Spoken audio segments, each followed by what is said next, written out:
thanks for having me, and thanks to the sheriff for inviting. And so, Brad and I prepared these slides, so I'll go through them as quickly. Well, I want to savor the moment a little bit, since it's kind of, we're on the other side of this. I think the last time I spoke to Rotary, we didn't have an approved jail project, so now we do. Anyway, so that's what it's supposed to look like, more or less. That's a computer-generated rendering from the construction documents, the drawings, basically. And of course, it's not going to work. Look at this.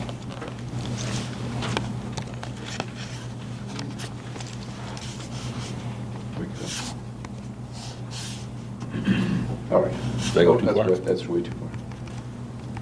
Oh, it's There we go. all right. So you're on. Just to remind everybody, I think you probably know what the basic argument was. We had two major factors that we were dealing with the jail. One was its design. I have a slide on that afterward.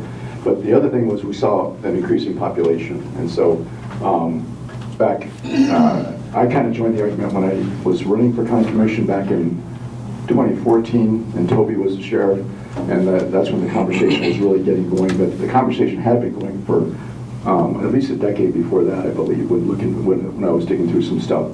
But you can see since that jail was built, that population has gone up significantly. And so what we have right now is a 1970s jail. It's poorly designed, and then you're trying to fit more and more people in it, trying to make modifications in ways that really aren't appropriate for that building.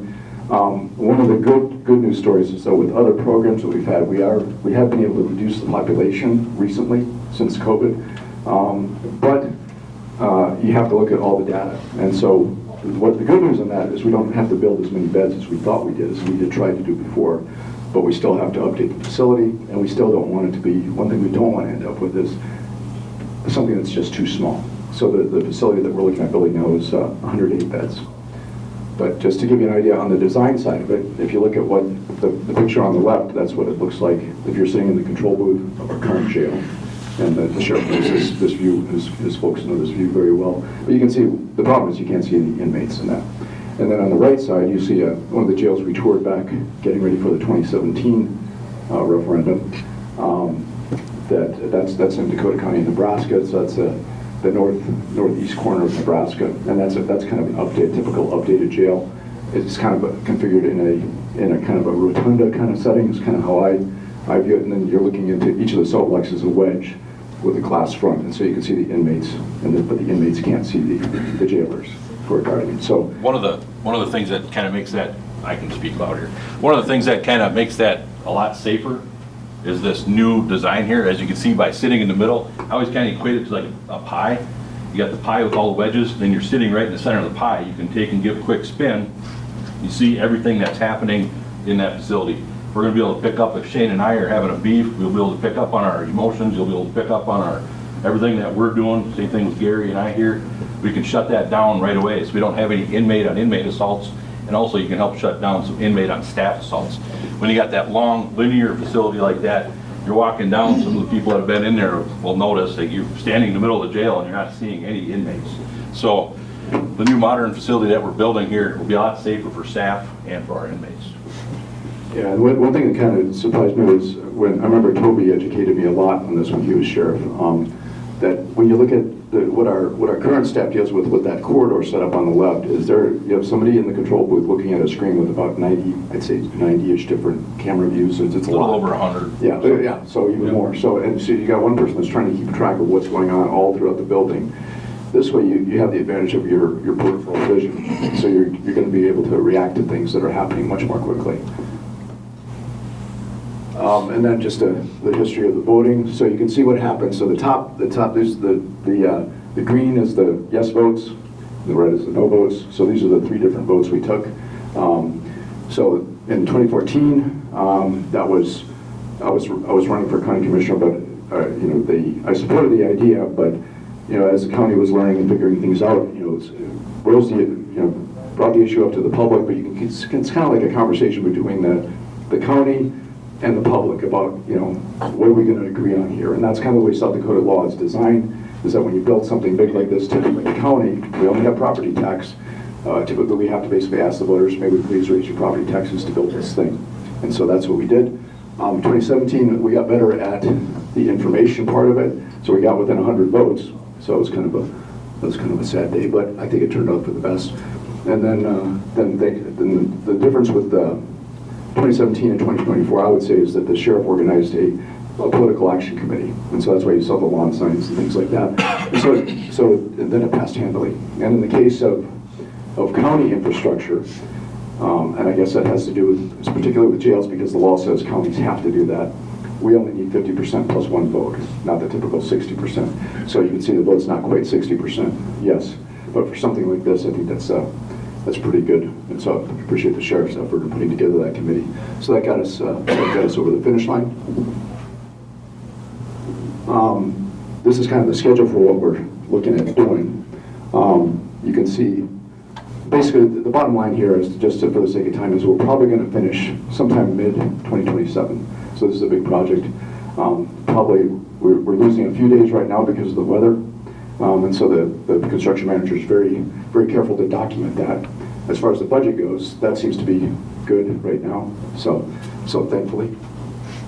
And you can see the team that we have. The architect is a combination of Architect Inc., which is a Sioux Falls company, HDR, which is out of Chicago. That's probably the premier jail prison architecture company in the country. Those two are partnered together to design everything.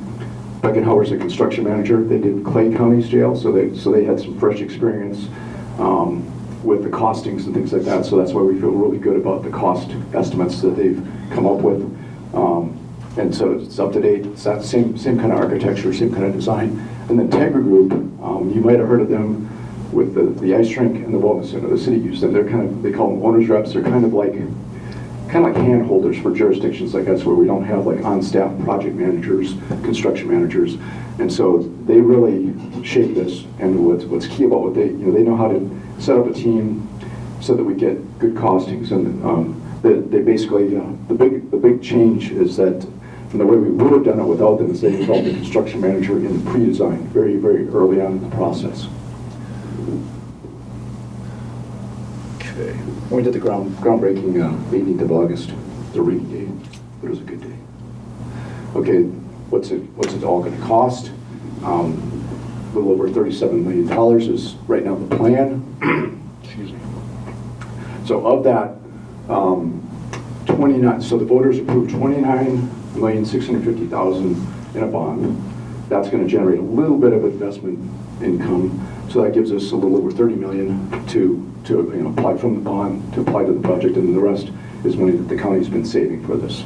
So just under $7 million, or well, $6.2 million right now. You can see how it breaks down a little bit. We do have a little bit with the bonding and the legal stuff. We have to pay for some stuff. But the good thing is we get some investment income a little bit out of that bond. So sometimes that can offset the mill levy year to year. And so the mill levy increase right now is about 57 cents. So that's about how much you're paying more per thousand on your property for the jail. And if you have questions, just please shut up. Okay, so here's the plan. You can see that this is a drone shot. One of the sheriff's deputies, Shane, took that one? Yep. Yeah, so you can see that pie that the sheriff was talking about at the top. So that top area is the main housing area. So you can see those the cell block wedges, the wedge-shaped cell blocks. The part, let's see, this part or this part, but booking. This is some more housing for juveniles and females. This is the booking and all the process stuff.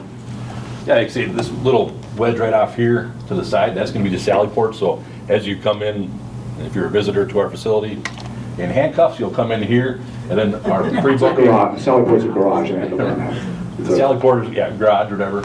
You can pull in there. That's our pre-booking and booking kind of in the center. Down in this bottom corner here will be our juvenile area. They'll have their own intake area for juveniles. Juveniles have to be sight sound separate from all the adults. So they'll actually have their own intake, their own area altogether. So that'll be kind of nice. They have a little classroom area. This area here is a female area. And right in the middle here is going to be a central control. So they'll be able to monitor the juveniles. They'll be able to monitor the females and can also keep an eye on booking and anybody that's in those holding cells there. So from our central control pod, we'll be able to shoot down a straight line of vision right down to the mail pod, which will be up here on the north side. Like Lee was saying, you can kind of see them little pie shapes. Each one of those would be a housing area within there. With this being a rec area, so they all have indoor rec, which they have a, like louvers, or they've kind of just said like a garage door or louvers that open up on the wall that let natural light and air in. So that kind of counts as the outdoor rec. So they're able to get that. So they don't actually have to leave and go outside like we do now, and we have to worry about contraband getting into our facility, which does happen. So that's a exciting thing there. We had our food service, laundry, medical, all in this part of the building. And then this wing off to the side is the law enforcement center. That's where the sheriff's office and training center, training room will be, and all that. So. Yeah, a couple of good things about this. So initially we had, in the initial costing, just to make sure we could fit it into that 37 million, we had the sheriff's as shells, the sheriff's office as shell space. In other words, we're just going to make the outer walls and not do the insides. But it turns out the way costing's worked out, we went ahead and planned to do that. So, and then the other piece of shell space is that far north wedge. That's just going to be empty.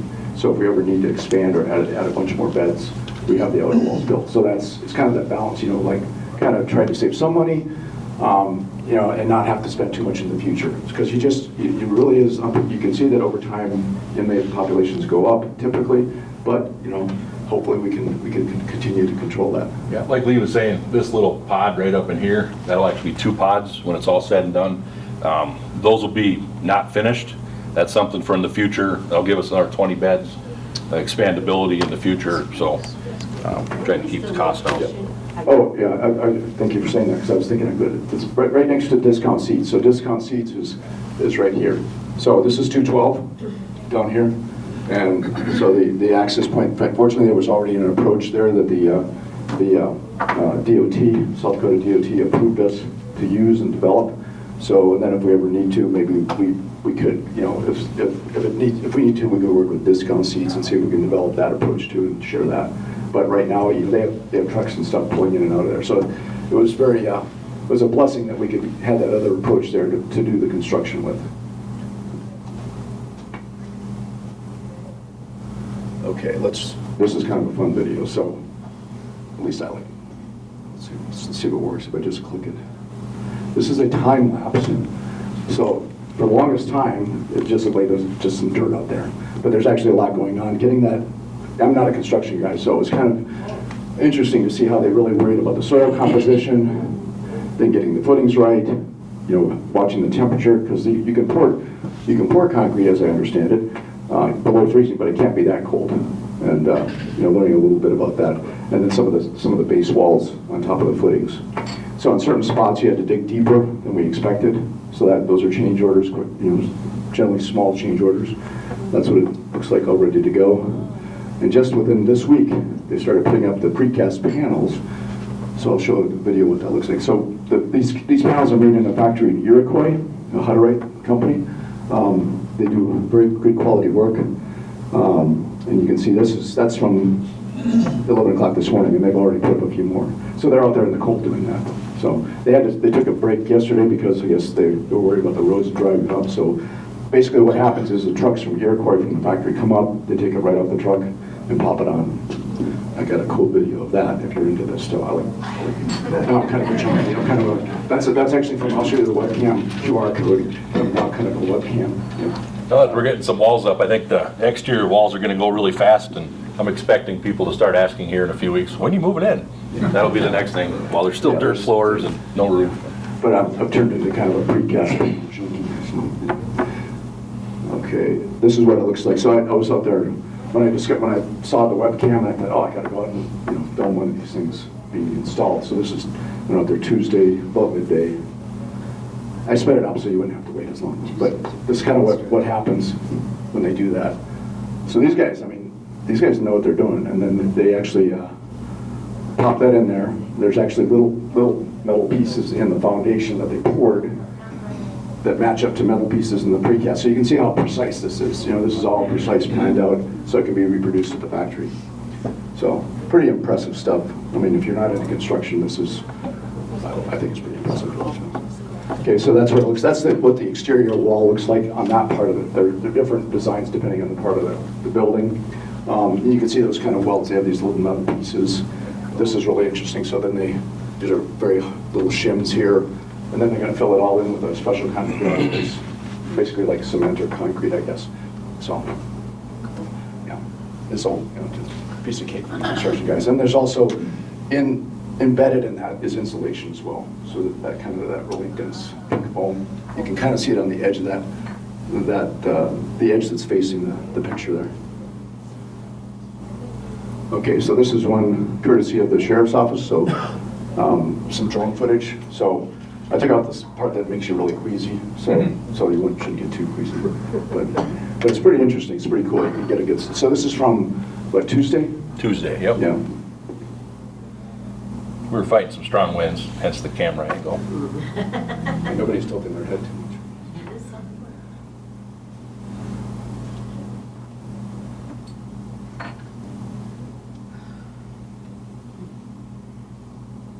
But it's pretty impressive what these guys can do. I mean, when you look at it, all the team, it's been kind of cool to watch and sit in on a lot of the meetings. So a lot of it, before we started construction, a lot of this is a result of the architects and the construction manager sitting down and talking to the sheriff and Matt, the chief corrections officer, about what they want to see in this building.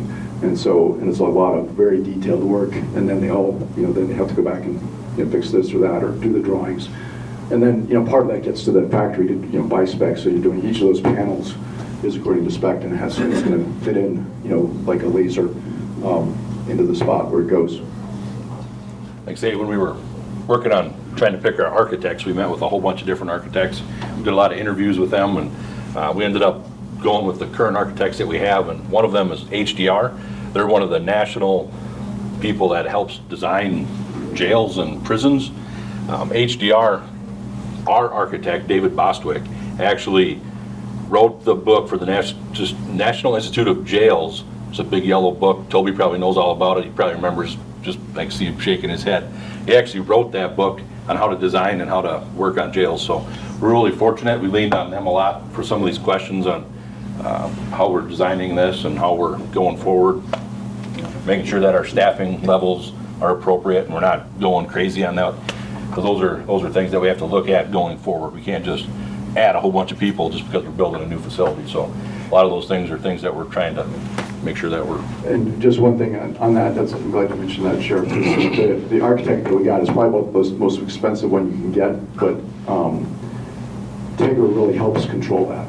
So by working with Tegra, because their background is architecture and construction, I mean, they also manage the target field, for example, brought it in under budget, under schedule, so they have a good track record. Anyway, so that's the webcam view. If you want to take it, if you want to grab the QR code, you can go to the site. You can, Yeah, there's a live webcam that anybody can log on and see. So you just you can go back every 30 minutes and get the next shot, see the next panel. So if you're like me and you, so yeah, they take a shot every 30 minutes. They don't do it in the dark. Okay, we get asked from time to time about who are the subcontractors, and so I have these 3 slides. If you're curious about anything, maybe I can get with me afterwards if you want to have a specific question. But this is 3 slides worth of the different subcontractors for the different line items of the project. You can see the Collins Precast. They're kind of the featured one right now. That's the one out of Iroquois. So they're trucking those. Right, as we speak, they're trucking those panels up from Iroquois, taking them right, driving them right to the site, and then taking them right off the truck with the crane and popping them into place. And as much as possible, obviously, we want to keep these guys in South Dakota. There's a few that aren't, as locally as we can get them. But we have to meet the specs, and we're also looking at the costs, obviously, as well. So this is the last few slides. Any questions?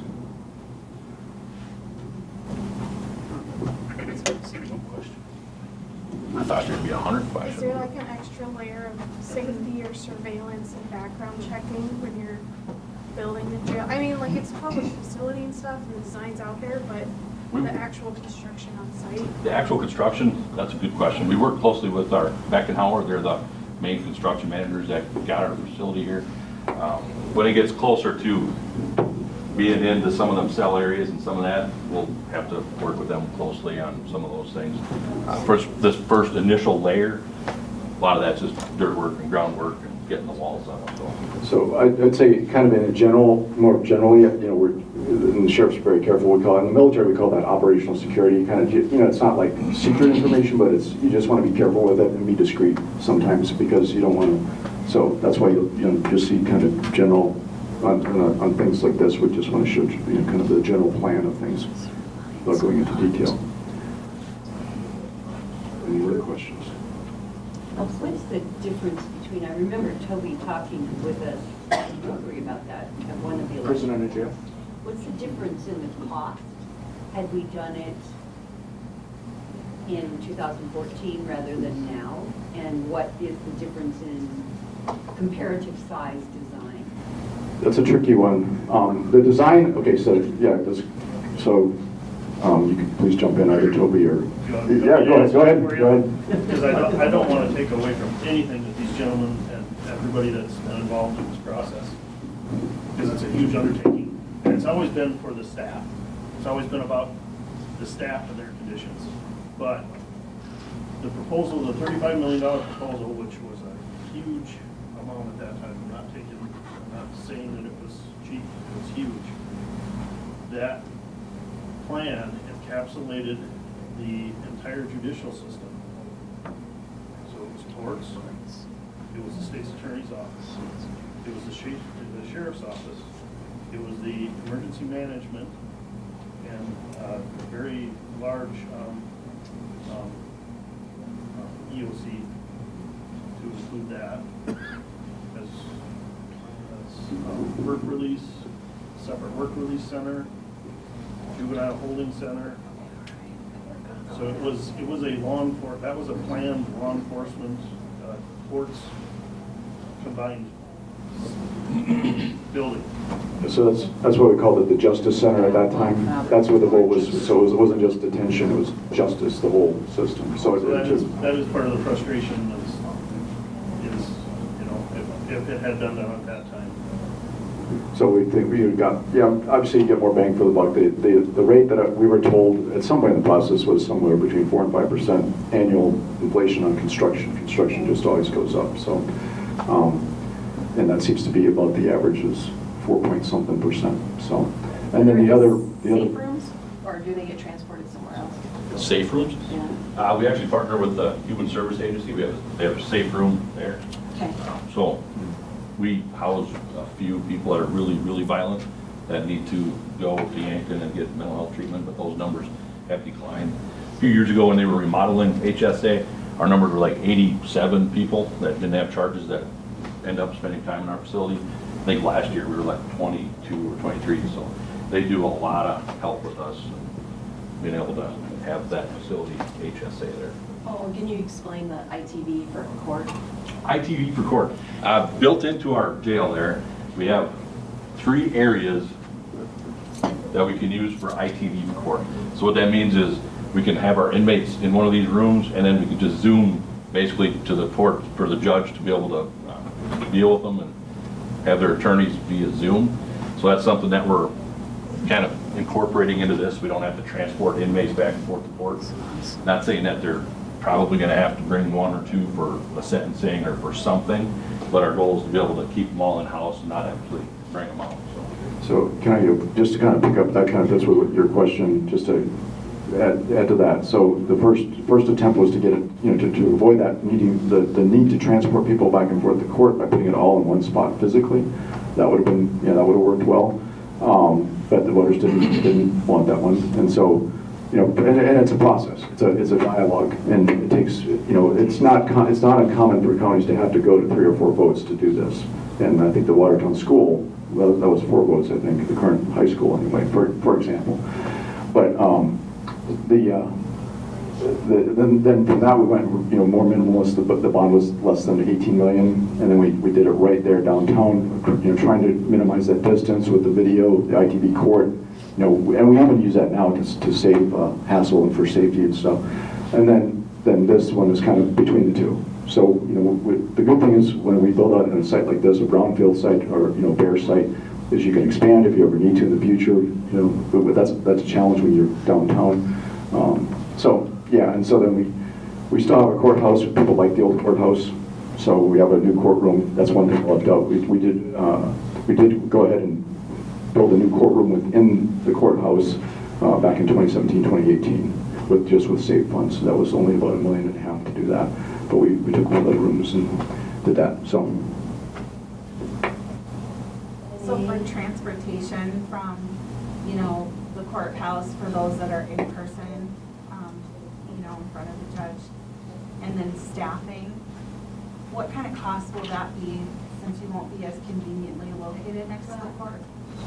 We're already doing a lot of those right now. We try to do as much ITV as we can. There are times where we have to bring an inmate over. I'm looking at, it might be 1 or 2 people. And that's one thing that we have to look at in phase 2 of what are we going to do with this current jail we got. I know the commission kind of talked briefly about maybe bringing some other county offices back into the current building. They're not paying rent throughout the county. That's a commissioner decision. But a part of that is maybe keep a couple cells for when we do have court up here and we have someone remanded to the custody of the sheriff. We can go house them there temporarily until we bring them back. So that's kind of our plan. What we're looking at, I guess, when we do some remodeling there. So what I'm hearing is that at this point it is seen as the same quality of opportunity for the accused to not be in the court as it is to be on ITV. Yes, they're going to be through ITV as much as possible for the safety of the staff and for that. Right, but this person has been charged but not found guilty. If they're going to court, typically, yes. Yep. And so if I'm caught for something, I'm not guilty, but I'm being held, I don't even get a chance to go into the courtroom as a person with all the advantage that there is in terms of being a live person there. I don't get that. Not all the time, no. Unfortunately, you don't. And that's actually kind of a nice thing. Equal justice. Yeah. Just sometimes that's kind of nice not to be able to bring those in. Oftentimes when we bring an inmate up that has maybe in for domestic abuse or something like that, you'll have the perpetrator and the victim there.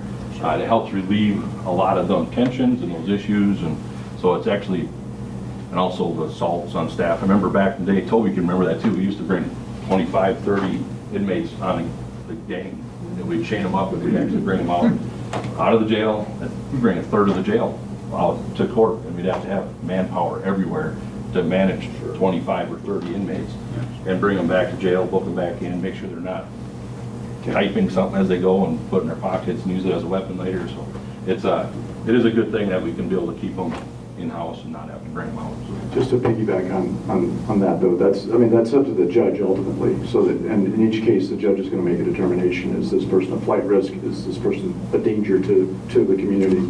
And that's I think the driving thing. And then I would assume that the safety factor factors into whether or not the judge will let the person appear in person or wants them on ITV as well. So I'm not a lawyer though, so. Yeah, it's all up to the judge.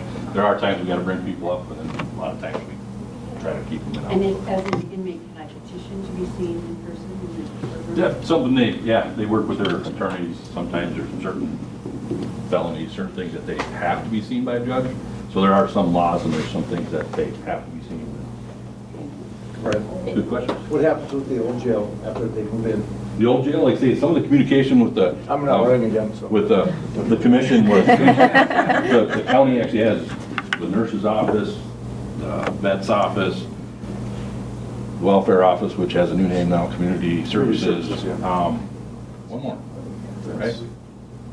Anyways, all the counties that are out, they're renting space right now. Be able to bring those back into there and have one house right there. That saves on staff for maintenance, it saves on rent, and we have the building, it's good for office space. What we hope to do is budget for that in the future. We're not too worried about that right now, but the other option is you could bring people in for rent. Sometimes, some cases, we might like the rented space better than what we could offer, depending on the convenience for the community. Like, you say the VSO office now is close to the Veterans Clinic, so that's kind of a nice thing. So the other thing we can, so these are things we're thinking about right now. The other nice thing about the sheriff's office right now is it's ADA compliant. There's no steps or anything. You don't have to go through the security checkpoint. So maybe some of the offices that are, and I'm just, speculating right now, that I have, this is my own personal thoughts, is that some of the other offices where the public has to go to frequently, maybe that's a place we could think about putting in. But that's future things that we're going to have to budget. Hopefully, I don't, just looking at the cost, I mean, it would be expensive to renovate that, but it wouldn't cost what this costs. So, the hope is that through either saving, over time, plus some, good budgeting, we could maybe pay for something like that in the future. So that's kind of.